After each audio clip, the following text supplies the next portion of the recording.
So today we have filed a comprehensive rejoinder against the reply filed by the ED basically.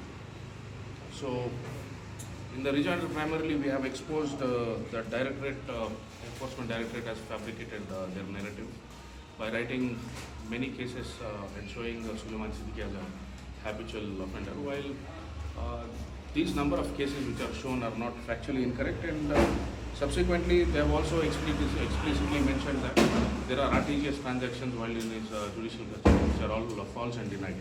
Subsequently, the concocted story of 35 lakhs and above of RTGS which was made, it is factually incorrect. We have also filed in the rejoinder, and the properties in question which are involved in the subject matter of the case were purchased in the year 1996, and so while PMLA, Prevention of Money Laundering Act, came into enforcement only in 2002. So the question of these properties involving in the said case is again, we have to check the, we have brought these things into the court's notice.